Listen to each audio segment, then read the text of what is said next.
Hello, c'est H. Comment vas-tu? Au coin du feu. Regarde.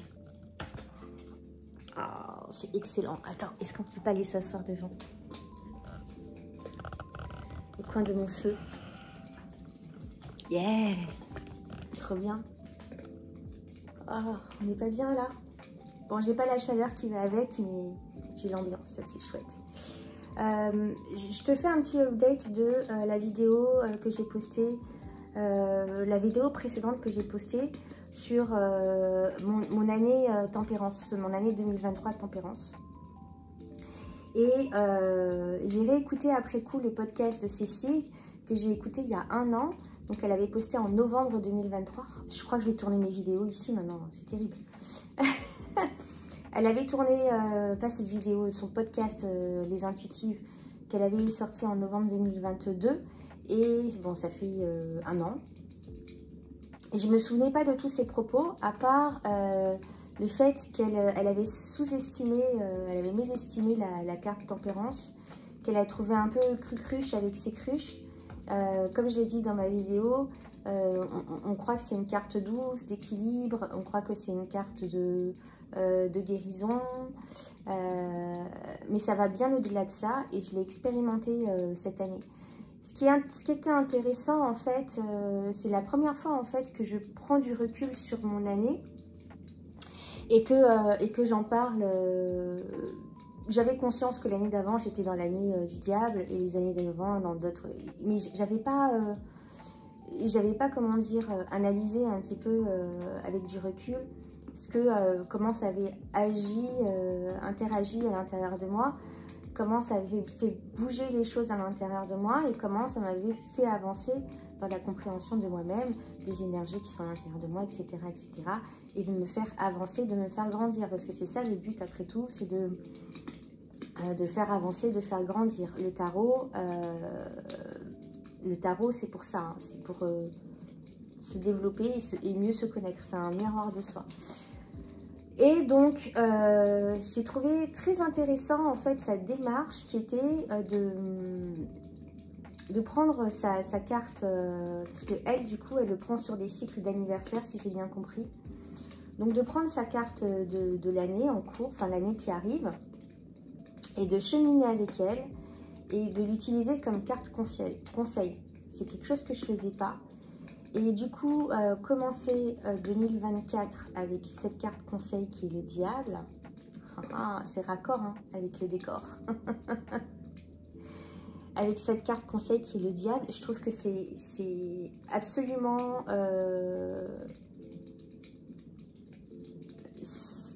ça va être très, très... comment dire, transformateur. Parce que le diable, en fait, finalement, c'est toute une autre énergie que tempérance. Tempérance, on est dans un nombre pair. C'est un nombre passif. Tempérance, elle est passive, en fait. Elle engramme, enfin, elle reçoit les informations, elle les engramme, elle les travaille à l'intérieur d'elle-même. Il y a un truc qui se fait à l'intérieur de soi. Alors qu'avec le diable, c'est un nombre actif, on est plus dans l'action, c'est une carte masculine, alors que tempérance, c'est une carte féminine. Voilà. Et donc le diable, c'est celui... on va regarder le côté positif et négatif de la carte du diable. On peut l'avoir sous diverses façons. Le côté positif, c'est qu'il est charismatique, c'est qu'il a du pouvoir, c'est qu'il est dans l'action, il n'a pas peur de faire les choses, il s'en fout de ce que les gens peuvent penser de lui.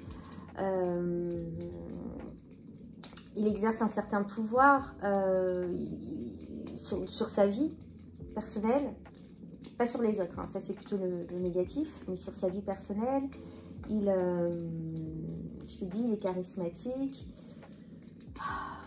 C'est un chef d'entreprise, il gère des équipes, enfin bon bref, le diable en fait c'est la puissance incarnée, hein, vraiment. Côté négatif, on parle plutôt d'ego surdimensionné, on parle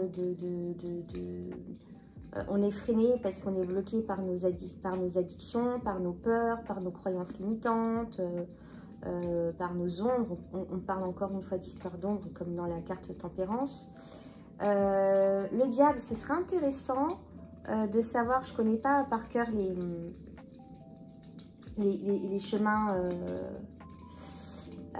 Alors attends, je vais aller voir ça. Ce serait intéressant d'y revenir. Déjà, on sait que astrologiquement parlant, c'est la carte du Capricorne. Le Capricorne, il est ordonné, il est organisé, il a des grandes ambitions, il va de l'avant, c'est un travailleur, c'est un bosseur. En même temps, il peut être très despotique, le Capricorne.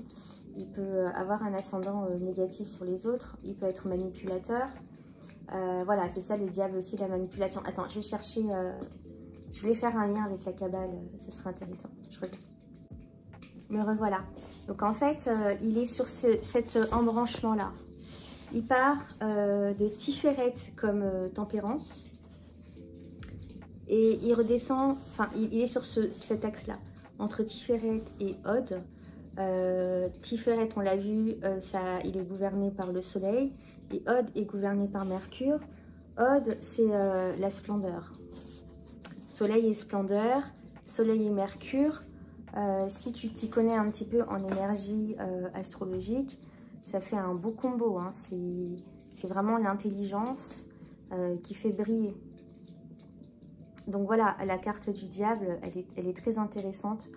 Elle sera très intéressante à prendre comme carte conseil, du coup. Tous les mois, revenir dessus, ou de temps en temps, revenir dessus, y penser à cette carte-là, peut-être comme pas une carte talisman, mais comme une affirmation positive. Je suis charismatique, j'ai du pouvoir, je peux mettre les choses en place. Tu vois, se créer des affirmations comme des mantras, en fait, avec la carte du diable, et se les répéter à chaque fois pour atteindre nos objectifs. C'est une année aussi, personnellement, où j'ai posé des bases, là, en 2023. Encore pas entièrement, mais en 2024, ça va être l'année où je vais passer à l'action. Je vais finir de poser les bases et je vais passer à l'action dans les projets que je vais mettre en place.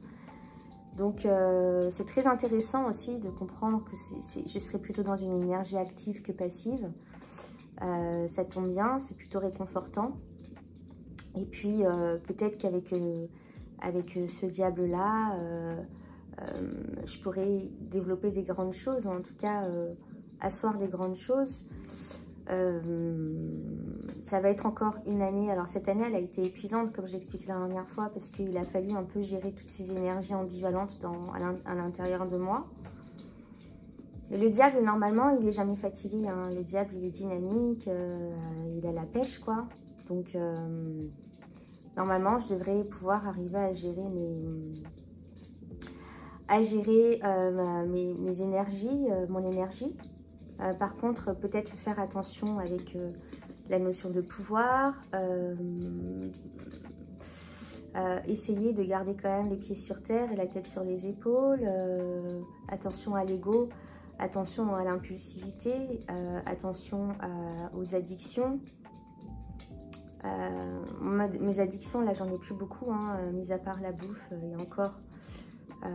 Comme maintenant, j'ai pris action sur, comme j'ai dit dans la précédente vidéo, sur mes besoins et j'avais dit quoi? Mes besoins et mon bien-être, en fait, mon équilibre. Ça passe aussi par le corps, donc je fais attention quand même. Mais bon, vite fait, hein, on peut retomber dans des addictions, hein, surtout quand on a un passif de gourmande, un passif de... j'aime bien le vin rouge. Bon, je n'étais pas alcoolique, mais bon, tu vois ce que je veux dire.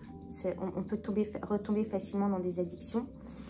Le tout, c'est qu'il va falloir, pendant l'année 2024, se souvenir des leçons de tempérance, parce que c'est ça aussi, c'est bien, hein, de faire tout ce travail d'analyse-là, mais il faut aussi en prendre de la graine. Il faut aussi que ça te serve à grandir, que ça te serve à évoluer, sinon ça ne sert à rien, hein, on est d'accord.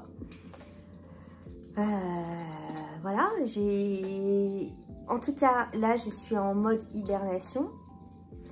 Comme je l'ai expliqué dans la vidéo, si tu as regardé sur la nouvelle lune, je vais laisser tout en stand-by jusqu'au début de l'année, à la fin de rétrograde de Mercure rétrograde qui se termine le 2 janvier, il me semble. De toute façon, moi, je me suis dit, je me pose jusqu'au 5 janvier. Et le 5 janvier, le 4 ou le 5 janvier, on reprend. Donc, j'ai hâte quand même de commencer cette année avec le diable. Ça va être une année encore pleine de surprises, je suis sûre. Et j'espère que ce sera une année où je vais pouvoir mettre des grandes choses en place. Et puis voilà. Je trouve ça très intéressant. En tout cas, merci Cécile de m'avoir donné cette idée de faire cette rétrospective sur Tempérance. Parce que je m'étais dit en début d'année, je vais la vivre et puis je ferai le bilan là à la fin de l'année. Et puis d'utiliser cette carte du diable comme la carte conseil pour cette année. Et puis faire un bilan aussi fin 2024. En 2026, ça sera la tour. Qu'est-ce que ça va être encore? Après, moi, je ne vois pas la tour comme une carte négative. Hein. Pour moi, la tour, on est plutôt dans une carte d'illumination. Et on est plutôt dans une carte d'illumination personnelle. Mais pour être illuminé, il arrive quand même quelque chose... ça vient de l'intérieur pour moi, la tour. J'aime pas la tour du Rider-Waite-Smith. Je préfère la tour du Marseille qui est loin là-bas. Je vais pas aller la chercher, je peux encore me lever. Mais pour moi, la tour dans le tarot de Marseille, elle est de couleur chair. Ça veut dire qu'elle représente notre corps.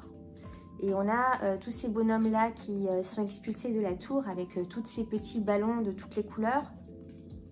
Et ça fait comme une explosion de bouteilles de champagne. Ça fait comme une éjaculation. Disons les mots par les mots. Et c'est comme un orgasme, une épiphanie, un truc chouette.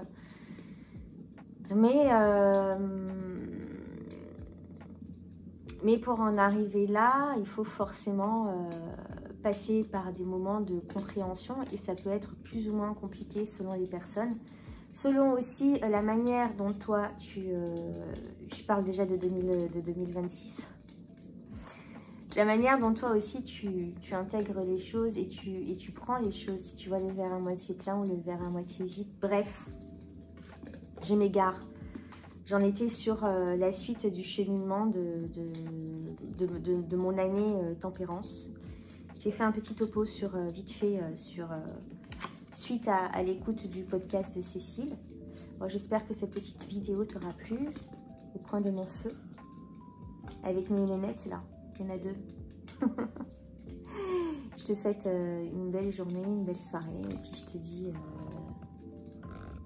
à très vite. Bisous, bye.